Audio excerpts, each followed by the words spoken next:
Hola amigos, muy buenas tardes. Cuando ya son las 5 en punto de la tarde, comenzamos un nuevo programa, tu programa, nuestro programa, Entre Todos.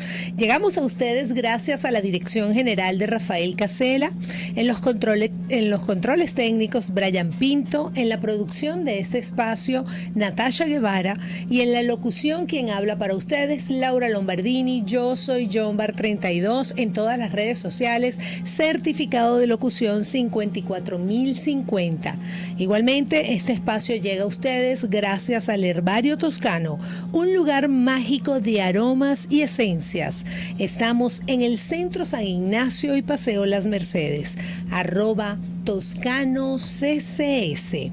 Y Yulesca Spa, tu espacio ideal para consentirte y sentirte bien. Búscanos en Paseo Las Mercedes, @Yulesca Spa.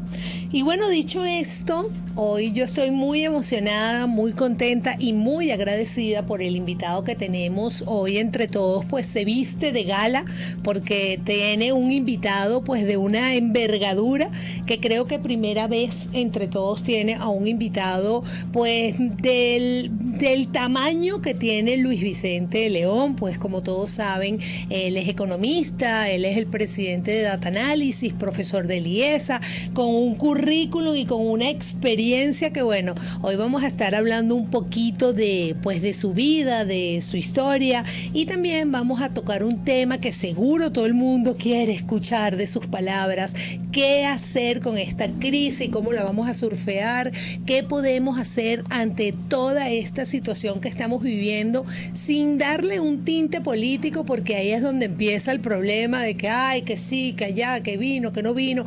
Así que bueno, vamos a estar, siéntanse cómodos durante esta hora con nuestro invitado Luis Vicente. Bienvenido entre todos. Oh, pues imagínate, encantadísimo.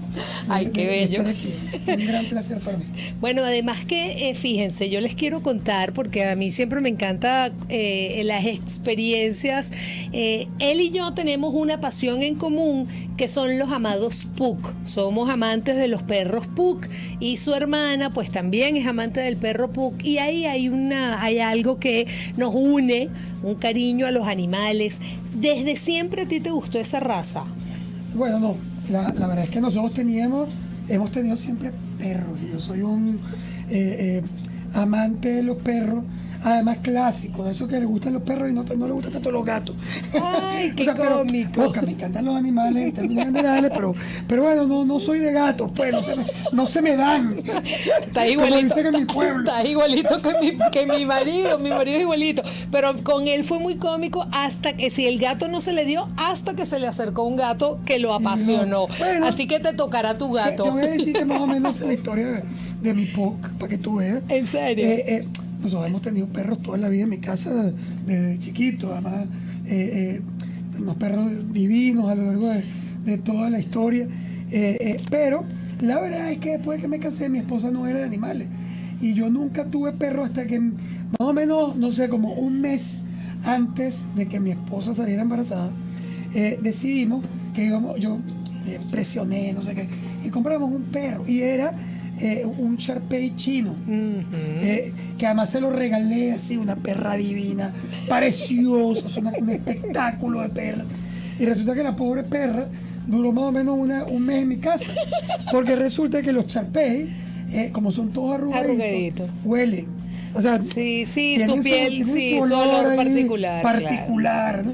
Y resulta que mi esposa quedó embarazada ahí mismo, y el olor de la perra le causaba pero de todo, y esa perra terminó en la casa de mi hermana, y de mi mamá y mi papá, que vivían en ese momento, y bueno, Ágata, que era la Shar-Pei chino, terminó siendo la mejor compañera de mis padres al final de su vida.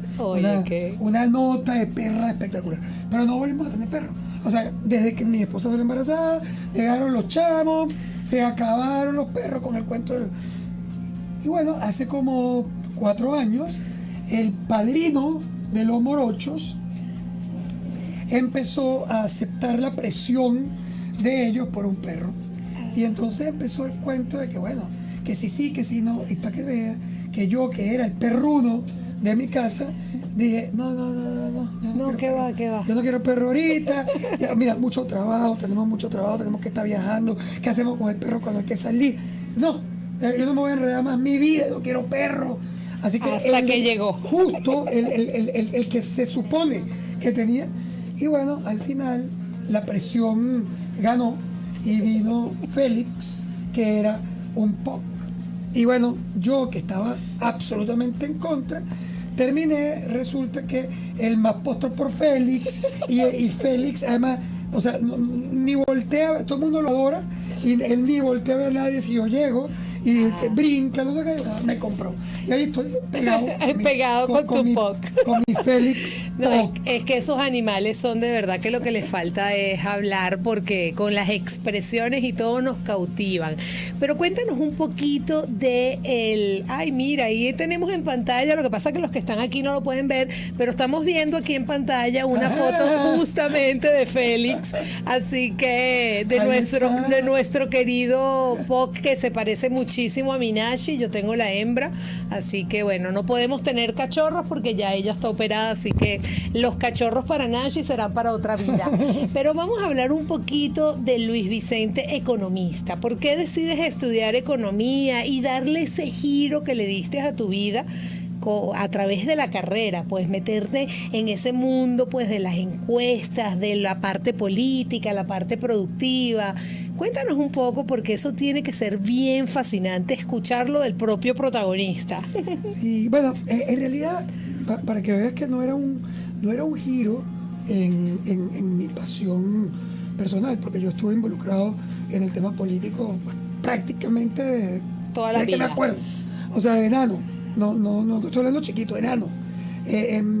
Era muy proclive, me gustaba la política. Además era una época muy rica de la política en Venezuela, cuando la gente participaba, los partidos, era un tema bipartidista, histórico, entre Acción Democrática y COPEI. Y en mi casa eran adecos, digamos, históricos de toda la vida. Mi mamá o la familia de mi mamá probablemente más que la de mi papá, pero los dos eran adecos, que mi papá era un crítico de todo lo que se le pasaba por el frente. Pero bueno, eran adecos, y yo terminé siendo un adequito, digamos, multiplicado por 1000 cuando yo estaba chiquito. Lo puedo decir en público, porque mira, si Clinton pudo decir que él fumaba marihuana cuando estaba chiquito, yo puedo decir que yo era adeco. Muy bien, me encanta eso, porque andar con tanto misterio, que al final eso se sabe. Además, bueno, la pasión del adeco es así, soy adeco, y además que es una cosa en la carne. Bueno, en realidad, luego, eso cambió en términos políticos, porque la verdad es que esa que fue mi pasión, yo la ejercí también en la universidad, pero yo no arranqué estudiando economía, yo arranqué estudiando ingeniería, pero me mudé muy rápido porque la ingeniería no me satisfacía esa vena del tema político, de la participación social. Era un poco más, digamos, más estructurada, más diferente. Sí. Y entonces al final terminé estudiando economía. Yo pensé estudiar en realidad Derecho, que era la carrera como que más se acostumbraba para los políticos en mi época. Hoy serían ciencias políticas o ciencias políticas con filosofía, o incluso comunicación social. Pero en aquel momento un político que se respetara tenía que ser abogado. Eso era como la marca. La marca, ¿no? Sí. Y además los presidentes tenían que ser abogados usualmente. Resulta que después Luis Herrera Campín era periodista, Lucinchi era médico, digamos, Carlos Andrés no era nada. Muy bien. Pero bueno, había como tú sabes, era como una marca ahí rara, que tú tenías que estudiar Derecho para ser político. Pero en verdad, yo no sé, no me sentía tan identificado. Y pensé que la economía era una mezcla perfecta, porque lo mío siempre fueron las matemáticas, la matemática y la estadística. Y la matemática y la estadística son fundamentales herramientas en la economía. Y la economía, desde el punto de vista social, era lo que más me interesaba. La economía desde esa perspectiva. Pero además, también me gustaba el tema empresarial. Y esa era una mezcla buena. Pero yo desarrollé la política también en la universidad y estuve metido de cabeza tanto en el tema universitario, en el consejo, en el centro de estudiantes. De hecho, yo fui creador junto con un amigo, Luis Javier Luján, del centro de estudiantes de Economía de la Católica. Y bueno, estuve ahí en el consejo de escuela, en el consejo de facultad, que por cierto, hoy es un tema muy interesante para mí, porque yo recuerdo esa época y tú querías participar en la política universitaria y lo máximo, yo decía, yo quiero llegar al tope, porque además al que le gusta la política tiene una variable, como decía Ortega y Gasset, que es común, es los economistas diríamos un given, un bien dado, y es la ambición. O sea, eso no es una cualidad, no, eso es un hecho. Es un hecho. O sea, si tú no tienes así. ambición, tú no puedes ser político, no puedes ser músico y no puedes ser artista. O sea, los artistas, los músicos y los políticos tienen un gusanito de ambición, claro, que es el que te mueve, que te empuja. El que te empuja. Entonces, claro, cuando yo pensaba en el consejo de escuela, ya yo estaba pensando, ¿qué es lo más grande que hay aquí? O sea, porque yo quiero estar ahí. O sea, yo quiero ganar esa elección. Y yo me imagino que estuviste en los 5 años de carrera siempre metido en esos comités de estudiantes y fuiste el presidente de la escuela de estudiantes. Todo, y eras de los que movías a esos estudiantes, pero resulta que la cosa más grande que había en la Universidad Católica es el Consejo Fundacional. Y el Consejo Fundacional no te elige. O sea, tú no te presentas para que te cojan los estudiantes como miembro del Consejo Fundacional, sino que el Consejo Fundacional es como la junta de accionistas de la universidad. Y resulta que los dueños de la universidad son los jesuitas, es decir, la Compañía de Jesús. Por lo tanto, para ser miembro del Consejo Fundacional, te escoge la Compañía de Jesús. Esto, bueno, eso es una cosa como que ya, bueno, ahí sí ya.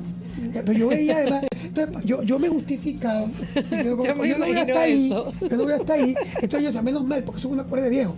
O sea, son una cuerda de carcamanes que ya están mascando el agua.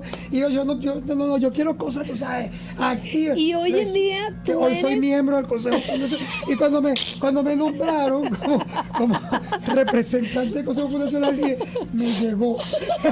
Llegué. Tú pides. Pero no llegué alto, llegué a viejo. Es verdad, tal cual, porque lo decretaste. Ay, no, esos son puros viejos. Bueno, ahí estás tú, y no por viejo, sino por pues la carrera que tienes, porque me imagino que para llegar a esa posición, eso no se llega por simpático, bueno, sino que tienes que tener una trayectoria que lo avale. Y de hecho tengo entendido que también estás de lleno en el IESA, eres profesor del IESA, no sé si estás dando clase en otra universidad, pero desde el punto de vista de esa realidad de cuando tú fuiste estudiante a una realidad actual de cómo se mide, porque la educación en Venezuela, como todo, ha tenido como una merma. Pero a veces es un mito, a veces se cree que sí, de verdad los estudiantes vienen con una falla en la educación importante, pero cuando llegan a la universidad demuestran que no todo es así. Tú, desde ese punto de vista como profesor, tú puedes decir que definitivamente tenemos estudiantes que sí están dando la talla, o hay mucha deficiencia a nivel de la educación. Sí, bueno, en tu planteamiento yo te diría que las dos cosas son ciertas. O sea, pasan las dos. Obviamente, a lo largo del tiempo, las universidades, en términos generales, no solo me refiero a la Universidad Católica, sino a la educación en Venezuela, ha tenido una afectación importante. Y no hay forma de que no lo haya tenido, porque en mi época, por ejemplo, la universidad, primero, tenía recursos importantes. La universidad nunca eran tan caras las universidades de Venezuela como lo han sido en el exterior. La educación en Estados Unidos, igual que en Europa, siempre se paga bien. Los padres están dispuestos a hacer un sacrificio para la educación de sus hijos. Eso en Venezuela es un poco menos. Las universidades siempre eran más económicas, pero eran más caras en términos de recursos. En términos reales, lo que tú pagabas, el sacrificio que tú hacías para ir a la universidad tenía su contraprestación. Era más antes que ahora en términos reales. Porque, ¿qué pasa? Que justo con el deterioro y el empobrecimiento del país, que ha sido un empobrecimiento muy importante en los últimos años, ocurre que la universidad, para poder dar acceso a más estudiantes, o que los estudiantes pudieran estudiar, tiene que hacer un sacrificio la universidad. reduciendo las cuotas, las tarifas, etcétera, para poder permitir que los estudiantes estudien, porque de lo contrario las familias no podían abordar el pago de los estudiantes. Pero eso tiene una repercusión. O sea, tú puedes bajar las cuotas en términos reales, tú pagas más en bolívares, Claro, pero claro. al resto de las cosas. Pero luego entonces la universidad tiene problemas para poder conseguir profesores, pagar, mantener la infraestructura, actualizar la tecnología, comprar información, sistemas, etcétera. Entonces eso, por supuesto, afecta o ha afectado la calidad, digamos, de la infraestructura y no de la infraestructura, sino de lo que tú le puedes entregar a los estudiantes. Quizás la Universidad Católica tiene una condición privilegiada, distinta a las universidades públicas que han tenido, todavía el impacto es mayor. O sea, la Universidad Central, la Universidad de Carabobo, la Universidad de los Andes, es todavía peor porque los presupuestos de las universidades públicas son simplemente un desastre. Las universidades se mantienen, yo creo que por una gran vocación de los profesores, de los directores. Los padres tienen que contribuir. Si tú vas a la Escuela de Medicina de la Universidad Central, entiendes que si los estudiantes no llevan las cosas, yo creo que en breve tienen que llevar hasta los muertos para poder aprender anatomía. Porque no hay nada, no hay plata. La universidad está quebrada. La Universidad Católica tiene la ventaja precisamente de ser una universidad jesuita. Y los jesuitas, bueno, pues, como buenos jesuitas, buscan sus recursos de afuera. Tienen una habilidad para los americanos lo llaman el fundraise, que es bajar de la mula a la gente para que le den bien. Y de una manera muy grata, si tú lo haces con mucha vocación. Es lo más cerca, un jesuita es lo más cerca una monja. Si tú te cruzas con una... Mira, yo tengo mi experiencia. Que yo estudié en colegio de monjas. Yo me crucé con la monja más espectacular del mundo, que fue nada más y nada menos que la Madre Teresa de Calcuta. Me la crucé en Egipto, en Cairo, en una reunión, además divina, espectacular, donde ella, por supuesto, era el centro. Hizo una presentación espectacular sobre el tema social, sobre el tema sobre la vida y sobre la esperanza, que fue además una de las presentaciones más lindas que yo he oído en mi vida. Pero lo más interesante fue después, cuando la madre termina, la Madre Teresa, bueno, venía un cóctel y ella fue con otras dos monjitas de su congregación y saludó persona por persona. Y te estoy hablando que habían ahí por lo menos 500 personas en el Ella evento. fue una a una. Claro, grupo por grupo, saludando, le dio la mano a todos los presentes. Pero lo interesante es que, por supuesto, me dio la mano, conversamos, y la conversación te la cuento textual. Hola, ¿cómo está? Bueno, eso fue en inglés. Claro. ¿Cómo está? Muy bien, ¿de dónde eres? Me preguntó. Yo soy de Venezuela. Y me dijo, nosotros tenemos una congregación de nuestras hermanas en Maracay. En efecto, tienen más bien la congregación de la Madre Teresa, unas monjitas en Maracay. Y dice, sí, madre, imagínese, claro, con mucho gusto, yo siempre estoy a la orden. Bueno, me dice, bueno, sí, deme su tarjeta. Y bueno, yo saqué mi tarjeta como una businesswoman, yo le entregué a ella mi tarjeta, ella se la dio a una de las hermanitas que venía con ella y se fue a la Madre Teresa. Por supuesto, yo pensé que esa era toda mi experiencia con la Madre Teresa, que yo no le iba a volver más nunca en mi vida.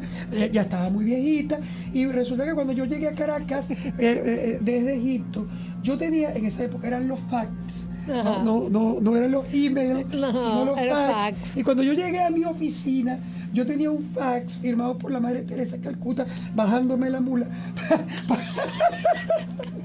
Por eso. Pidiendo real a la monjita de Maracay, que por cierto le di con el mayor gusto. Claro. Y con orgullo.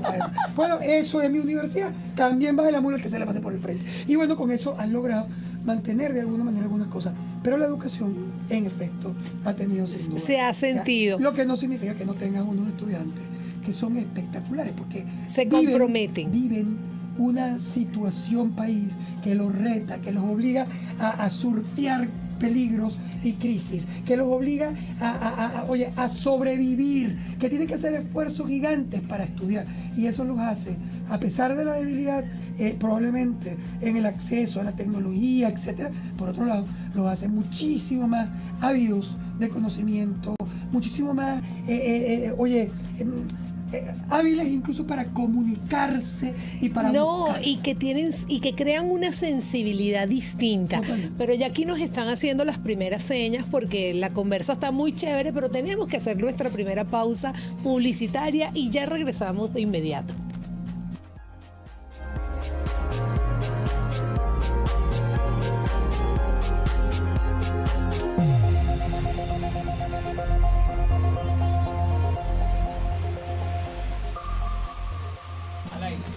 Y estamos de vuelta en tu programa, nuestro programa Entre Todos. Hoy con un invitado súper especial, Luis Vicente León, que vino a hablarnos un poquito de su historia y bueno, y de cómo podemos hacer nosotros los venezolanos en estos momentos donde existe como mucha incertidumbre, donde no sabemos qué va a pasar, donde la inmediatez nos está desesperando porque queremos resultados de inmediatos. Entonces él está aquí, viene a hablarnos también un poco y ya vamos a comenzar porque nos los están preguntando inclusive por el live, el tema país, situación actual y crisis. En el corte estábamos hablando un poco de que definitivamente el tema educación en cualquier país que pase por una crisis como esta, que no solamente es una crisis económica, sino es una crisis de valores, es una crisis vista de muchas aristas, ¿por dónde se puede comenzar? Sí, bueno, mira, tenemos una crisis muy severa. Severa. Y creo que primero tenemos que entender la magnitud del problema para poder eventualmente desarrollar estrategias para enfrentarlo, para surfearlo. Yo diría que nosotros estamos en la crisis más fuerte que ha tenido el país en su era republicana. Nunca, fuera de una guerra, nosotros hemos tenido un nivel de indicadores económicos tan malos como el que nosotros tenemos hoy. Una pérdida de ingresos salvaje. Una hiperinflación que nos convierte en el país con la inflación más alta del mundo. Una caída en el Producto Interno Bruto que hace que nuestra producción se haya reducido a menos del 50% de lo que éramos, sí, menos de la mitad de lo que éramos. Por otro lado, una devaluación que simplemente te impide entender cómo manejarte económicamente. En Venezuela hay mucha pesadumbre en el sector empresarial que ha pulverizado sus decisiones de inversión. Entonces, claro, si tú miras eso así, dices, wow. Pero ese wow es peor hacia el futuro. Hacia el futuro inmediato. Cercano. Es decir, ¿por qué es peor hacia el futuro cercano? Es peor porque si ya era mala la situación del país digamos, la situación tiene mucho que ver obviamente con el modelo de desarrollo, controles, intervencionismo, ataque a la empresa privada, errores, falta de toma de decisiones que destruyen la economía. Ahora, eso se amplifica con todo lo que está ocurriendo en este momento, que tiene que ver con las decisiones internacionales que nos llevan de facto a un embargo petrolero de tu cliente más importante y que no es secundario. Estamos hablando de que nosotros estamos perdiendo en este momento el 50% de los barriles que se exportaban antes de Estados Unidos y que hoy se puede exportar cero. Y eso representa cerca del 75% de los ingresos totales en dólares petroleros de la nación. Entonces, bueno, es como que tú ya estabas pasando aceite. Ahora se funde el motor. Te botaron del trabajo. Es decir, ya con tu trabajo no te alcanzaban los reales. Y te botaron del trabajo. Esa es tu realidad hoy. Y que además, cuando tú volteas a ver dónde consigues un empleo rápido para tratar de compensar, la situación es muy compleja porque no es tan fácil sustituir nada más y nada menos que lo que tú le vendes a Estados Unidos, sustituirlo en el resto del mundo, pues no es una tarea fácil. Entonces, bueno, esa es tu realidad y la vas a ver en plena ejecución en pleno apogeo. Lo vamos a ver, sí, en VIP, pues es decir, nos va a tocar vivirlo en carne propia. Pero tú con tu experiencia, ¿qué le puedes decir a ese venezolano que nos está escuchando en este momento de cómo manejar justamente esa ola para que no nos revuelque? Porque yo creo que desde la desesperación, desde la desesperanza, desde los ayayay, lo que hacemos es complicar las cosas. Sí, sí. Lo decía esto para entender que nuestros retos son gigantes. Gigantes. Porque estamos enfrentando una situación además inédita en Venezuela. Nunca, ya nuestra crisis era bastante mala, pero nunca hemos vivido lo que vamos a vivir. En cualquier escenario ya hay un impacto severo sobre la economía. Vamos a ver problemas energéticos, vamos a ver problemas de infraestructura, vamos a ver problemas de empleo, y eso pues son los retos al frente. Ahora, bueno, ¿qué hacer? Bueno, lo primero es entender que Venezuela ha vivido crisis de diferentes dimensiones, pero la palabra crisis es algo con lo que nosotros hemos convivido a lo largo de toda nuestra historia. Si tú te remontas al momento en que se crea la nación, o sea, cuando llegan los españoles, ¿qué era eso? Una macrocrisis, imagínate tú, los pobres indios viviendo aquí, tranquilitos y a moverle todo. O sea, que se querían coger todo. Es correcto. Todo. Y creo que se lo cogieron. O sea, no que se lo querían. Y ese proceso fue una destrucción completa de la estructura convencional de vida de ese país. Esa era una crisis. Pero después, unos años después, los venezolanos deciden independizarse de España. Y eso es otra crisis. Una matraca de crisis, una guerra que duró 17 años. Por cierto, nosotros pensamos que esa era la más larga que habíamos vivido. Vivió 17 años la guerra de independencia, por cierto, de independencia. Una guerra malísima, porque la guerra de independencia no tenía nada. O sea, la más larga de la historia, una cosa loca, que además mató, mermó a la población completa, destruyó empresas, o sea, eso fue una matraca de crisis que al final también superamos. Y luego hemos vivido un montón de guerras después de esa, y hemos vivido etapas complicadísimas. Yo, por ejemplo, mi crisis personal era la crisis del 83, cuando yo estaba en la universidad. En el 84, por ejemplo, después del Viernes Negro de marzo del 83, en el 84 en Venezuela había una crisis brutal, no habían recursos, no habían dólares, no se podían importar. Mira, yo me acuerdo de esa época porque en esos años estaba en bachillerato, y a mí una de las cosas que me impactó, que te va a parecer una tontería, pero que era impresionante, que en esa época las manzanas habían desaparecido y no era imposible conseguir una manzana porque la crisis justamente hacía que ese tipo de alimento o de lujo que tú lo podías adquirir de manera natural en cualquier supermercado, en ese momento de esa crisis, eso no llegaba a Venezuela. Esa es la diferencia entre las niñas y los niños. ¿No te acuerdas de las manzanas que no estaban en el mercado? Y yo me acuerdo que se acabó el whisky. También, pero viste, no había whisky. Qué grave. Tanto era la crisis de whisky, que por cierto en esa época era la bebida nacional. Todo el mundo bebía escocés en Venezuela, que después todavía regresó muchos años. Pero mira lo que me va perfecto para el ejemplo que quiero dar. En efecto, no se podía importar whisky porque no había dólares. Y se hizo algunos intentos. Por ejemplo, por ahí se produjo whisky en la zona franca industrial de Paraguaná. Pero una cosa que se llamaba Blender's Pride, y era espantoso. Es una cosa, un brebaje imbebible en aquella época. Después lo cambiaron, pero eso fue imbebible. Pero bueno, ¿cuál fue la respuesta de la sociedad venezolana a esa crisis específica de la ausencia de whisky, que era una bebida fundamental en la sociedad venezolana? La respuesta fue el desarrollo de la industria de ron. Y no me estoy refiriendo a un desarrollo secundario, ni a un chiste, no. Algo serio. A tal nivel que hoy es el mejor ron del mundo. La industria de ron venezolana es la primera industria de ron del mundo. Pero además, cuando tú llegas a Francia, el 63% del ron de lujo que se vende en todo Francia es venezolano. Una marca Ni siquiera es que ron. Sí, Carúpano. Una marca, no. No era el Carúpano. En el caso de Francia. Aquí haciéndole la publicidad y eso, diplomático, claro.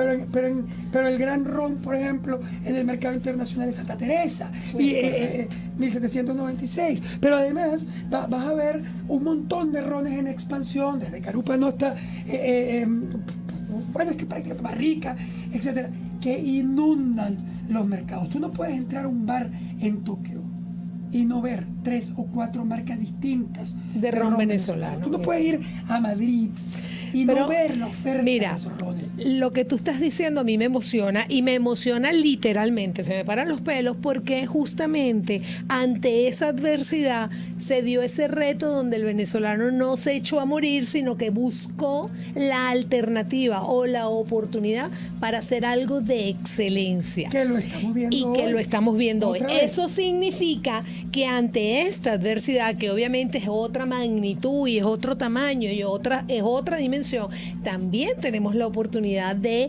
explotar aquello que hace que nosotros levantemos nuestra nación, ¿sí o no?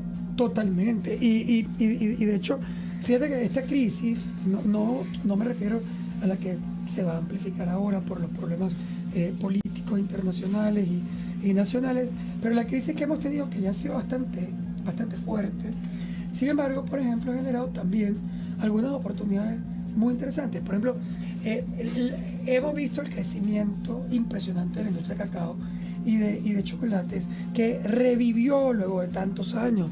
De abandono. El cacao y el café fueron los grandes productos venezolanos de la colonia, y resulta que se habían muerto. El café todavía no lo ha logrado, pero el cacao sí. Y hoy otra vez encuentras el cacao metido en el mundo y encuentras empresas como Starbucks en los Estados Unidos que te van a vender un chocolate que dice Chuao. Ajá, ¿Por qué? Chuao, claro. Porque Chuao es básicamente una marca de calidad en el cacao en todo el mundo, y eso es un pueblito de este tamaño en el estado de Aragua. Cuando tú encuentras eso, pero también encuentras que un porcentaje muy importante domina el mercado en 3 estados de los Estados Unidos, los cangrejos del lago de Maracaibo. Y para los norteamericanos, la carne de cangrejo es tan importante como para nosotros el atún o la sardina, en lata quiero decir. Allá es el cangrejo, y el cangrejo del lago ha crecido de manera brutal, y la producción ha expandido porque está tomando ventajas de la crisis. Y te garantizo que esa gente que se desespera no sabe de eso. Pero ya nos hicieron otra pausa y tenemos que ir, pero breve, muy breve, porque esto está demasiado interesante. Ya regresamos.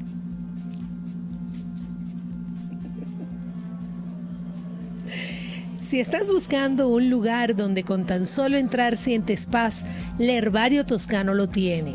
Una variedad en velas aromáticas, sales, aceites, jabones, splash y mucho más para tus ambientes y para tu consentimiento personal. Y es que el Herbario Toscano es un lugar mágico en aromas y esencias. Para estar en equilibrio y vivir en armonía, visita el Herbario Toscano, Centro San Ignacio y Paseo Las Mercedes.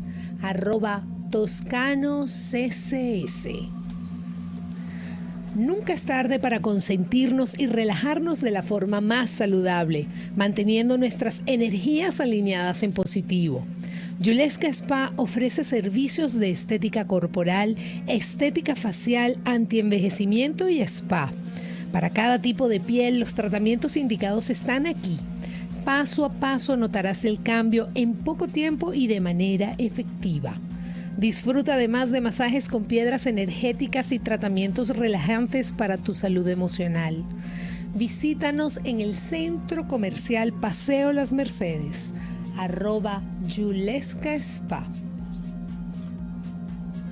Y estamos de vuelta. Les dije que esto era rapidito, porque de verdad que este tema con Luis Vicente está que yo estoy en modo fascinación, porque además me parece que hoy el momento es justamente enaltecer eso que la gente no sabe que está ocurriendo en el país y que está ocurriendo, y no seguir metiéndole leñita al fuego como quien dice, bueno, ¿y hasta cuándo? ¿Y qué vamos a hacer? ¿Y por qué a mí? ¿Y qué? Me explico. Entonces, el que Y de hecho, hoy en día tú estás viendo un auge brutal de emprendedores.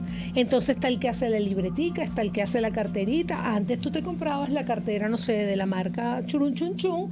Ahora se la estás comprando a un emprendedor que obviamente no puede competir con esa marca, pero que la calidad y la entrega y la confección es maravillosa. Entonces, obviamente esos emprendedores no son los que van a levantar el país, pero dan su empuje. Bueno, no, yo creo que hay diferentes experiencias de desarrollo y hay países que han sido levantados fundamentalmente desde la pequeña empresa. Estoy empezando por Italia, que es un país donde la base fundamental del soporte industrial, a pesar de que tiene grandes empresas, es precisamente ese emprendedor que en cada pueblo, en cada lugarcito, tiene producción, hace cosas, sirve además de soporte para las grandes empresas, conforma lo que la economía llama clusters de producción, grupos completos, claro, que soportan a aquel grande que puede luego colocar su producto y exportar tu trabajo y tus horas y tu creatividad a través de los productos italianos. Y que es que la pequeña empresa es la que te da el flujo. La grande, yo siempre digo que la grande empresa es como la gallina de los huevos de oro, pero tu flujo diario lo tienes que buscar también de las pequeñas, porque de repente si te apalancas solo con la grande y la grande te falla, se te acabó pues el negocio. Ahora, como venezolanos, es verdad que estamos en un momento, en la noche más oscura, como quien dice. Yo sé que tú has tenido en todos estos días, te hemos buscado mucha gente para ver si nos prendes la luz, ¿sabes? Pero tú como economista, una vez que esta oscuridad ya tenga su lucecita, ¿cuál sería la primera estrategia a implementar? Es decir, porque yo siento que como estamos es mejor hacer borrón y cuenta nueva. ¿Qué piensas tú?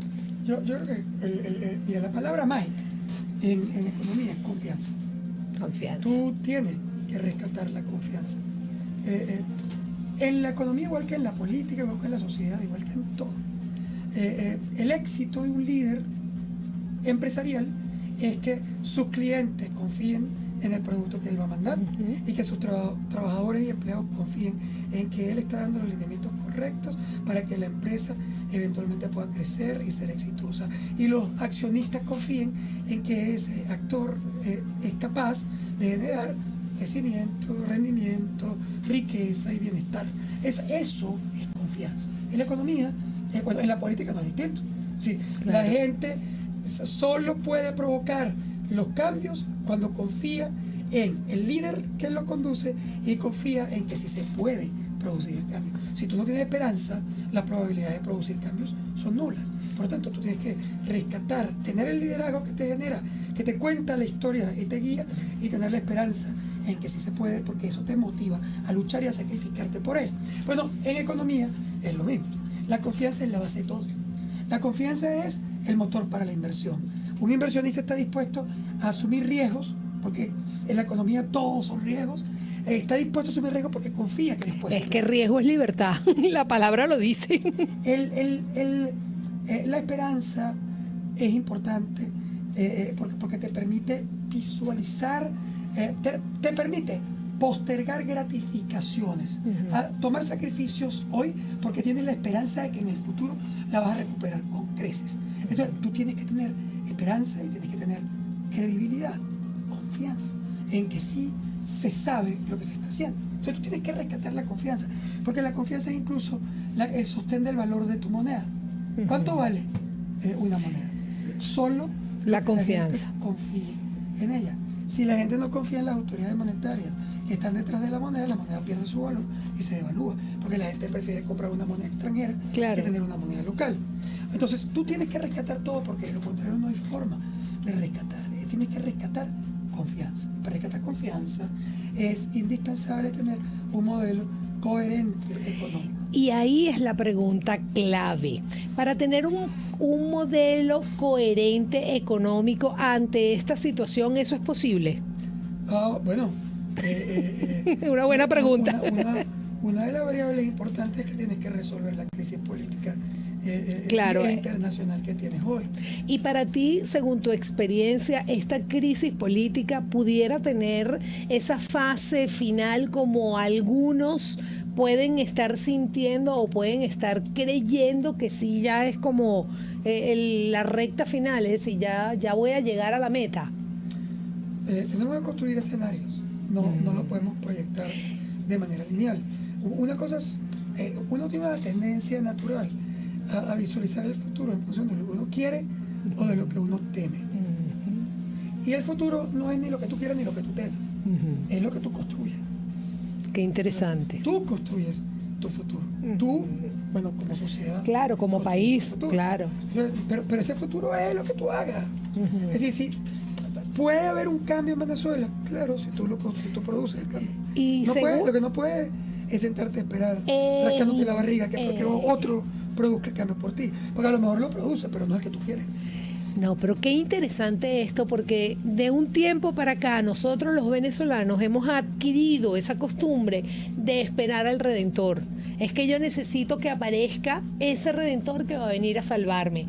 Y yo soy de la teoría de que nosotros no podemos seguir esperando ese Redentor, sino que tú tienes que ser Redentor de tu propia historia. Y tú lo acabas de decir, lo acabamos de comentar, en los emprendedores. Los emprendedores están esperando al Redentor. No, el emprendedor justamente vio la oportunidad. Entonces siempre tú tienes que mirar, yo siempre le digo a la gente, y de hecho esta mañana tuve una discusión con mi papá, porque es mirar siempre lo que no tengo. No mires todo el tiempo lo que no tienes. Aprovecha lo que tienes y con lo que tienes, sácale todo ese provecho para que tú puedas llegar a lo que no tienes. Pero si tú te quedas toda la vida pegado al que hay ahora y no puedo y no tengo, al final es como quedarse con la sentado rascándose la barriga. Yo estoy totalmente de acuerdo contigo. Creo que yo no soy muy proclive a los temas, digamos, esotéricos. Claro. O sea, la autoayuda para no preocuparme por nada en la vida. No quiero que me digas una sola mala noticia. No, es que eso es fanatismo. Eso es fanatismo. La noticia es importante para tomar decisiones. Claro. Y yo tengo que entender mi riesgo, porque yo tengo que tomar decisiones en función del riesgo para surfearlo y que no me arrastre la ola. O sea, yo no puedo voltearme, si no vienen olas. Claro. Y tiene la ola encima. Como no vienen, la ola no me va a revolcar. No, o sea, está garantizado que la si ola tú te viene. volteas y niegas la ola y la ola está ahí, te va a reventar. ¡Pum! Es correcto. Entonces yo quiero ver la ola. Claro. Y quiero ver el tamaño de esa ola. Claro. Y luego quiero entender cómo, o sea, mira, me tengo que tirar por arriba. Me voy a tener que meter por debajo y, no sé, trancar la respiración por un minuto. Estoy en capacidad de aguantar un minuto bajo el agua y no ahogarme. Y si me pasa un minuto y medio, puedo hacerlo. Y habrá una tabla. O sea, porque a lo mejor claro. poder surfear esa bicha. O sea, yo tengo que entender la ola para saber por dónde la voy a entrompar. Ahora, una vez que yo veo la ola, no me voy a echar a morir porque viene la ola, sino que yo voy a actuar. Voy a tomar decisiones, porque la peor decisión frente a una es no hacer crisis nada. es quedarme pasmado, porque me va a arrastrar la crisis. Claro. No la crisis, me va a arrastrar, ¿sabes qué? Me va a arrastrar el competidor que sepa trabajar mejor en esa crisis que yo. Es correcto. Ese es el que me va a destruir. Ese es el que me va a quitar el cliente. Ese es el que va a ser capaz de sobrevivir en contra mía. Es como la historia de los dos tipos que están en una carpa y oyen rugir un oso. Entonces, bueno, está rugiendo el oso, entonces se asoman así por la ventanita. Y entonces cuando se asoman por la ventanita ven el oso y el oso está ahí y el bicho es salvaje. Y entonces, oye, uno de ellos se sienta en la camita de campaña y empieza a ponerse zapato de goma, ¿no? Y el otro le dice, pero muchacho, bolsa. Eso mismo. Tú, ¿qué haces tú poniéndote los zapatos de goma? ¿Tú crees que tú vas a correr más rápido que el oso? Y el tipo le dice, no, compañero, yo no estoy poniendo los zapatos de goma para correr más rápido que el oso. Yo me estoy poniendo los zapatos de goma para correr más rápido que tú. Bueno, pero qué interesante. Claro, nos vamos a morir igual, pero yo corro más que tú. No, a lo mejor yo no me voy a morir porque se va a quedar ahí pegado contigo. Claro. O sea, yo de una opción de escapar. O sea, si alguien se queda pasmado y hay otro que empieza a inventar inventar cosas para salvarse, lo más probable es que se salve. Claro, es así, tal cual. Entonces, yo tengo como reto a analizar el entorno, entender el problema y actuar. Pero además, también tengo que tener los escenarios frente a mí. Sí, porque esa gente que se ha ido desesperada, sin tener un escenario claro, lo que han hecho es buscar el fracaso en otro lugar. Porque Bueno, hasta para migrar tú tienes que tener los escenarios planteados. Sí, no. Boca, es que yo no critico para nada una decisión de migración. Claro. Quien tiene el derecho personal de tomar Claro. su decisión y de buscar la felicidad ahí donde crea que está. Y de huir del peligro igual que de enfrentarlo. Yo respeto todas las decisiones. Totalmente de acuerdo. Cada quien tiene derecho a enfrentar su vida como la considere conveniente, y yo lucho por la libertad, lucho por los derechos individuales, por los derechos colectivos, por los derechos económicos, lucho por la democracia. Entonces si yo lucho por la democracia, ¿qué quiere decir? Que yo estoy luchando por el derecho que tienen todos a decir lo que quieran, aunque a mí no me guste. Es correcto. Y yo tengo más que defender el derecho que tú tienes a hacer y decir lo que yo no estoy de acuerdo. Porque si no, defender a quienes, yo creo que con quien yo estoy de acuerdo, defender los Eso temas no es tuyos, libertad ni es democracia. Eso va a Claro, ocurrir en claro, cualquier caso. es así. Lo espectacular es que seas capaz de defender el derecho que tiene otro a hacer y decir lo que tú no estás de acuerdo que haga. Y que lo tengas que respetar. Y que lo respete. Eso es lo maravilloso, que eso es lo que Realmente, tenemos que como trabajar aquí en el país. Yo, por ejemplo, en el tema político, yo no, a ver, yo estoy en contra de las instituciones venezolanas que no responden a la Constitución, sino que responden a la revolución. A la revolución. Porque una institución está para responder a la Constitución. Pero yo no estoy trabajando para que las instituciones no respondan a la revolución, sino a la oposición. Porque una institución que responde a la oposición es tan mala como una institución que responde a la Constitución. Ninguna de las dos sirve para nada. Es las correcto. instituciones tienen que servirle a la Constitución, que es la nación. Claro. Y el futuro no se construye planteando un conflicto existencial. Es correcto. Es decir, ¿existes tú o existo yo? Es correcto. Entre tú y yo tenemos que hacer la alianza. Como tú tienes un montón de años atacándome y violando mi derecho, entonces yo voy a pasar otros 20 años atacando a los tuyos y destruyéndote.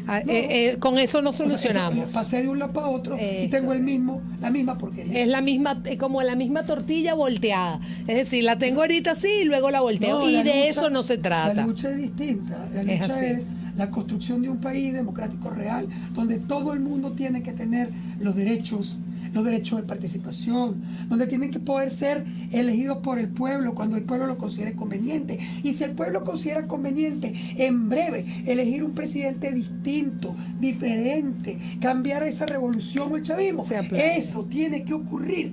Pero el día que esa misma población se voltee y quiera regresar a escoger a un chavista, pues tiene que tener el derecho a escoger.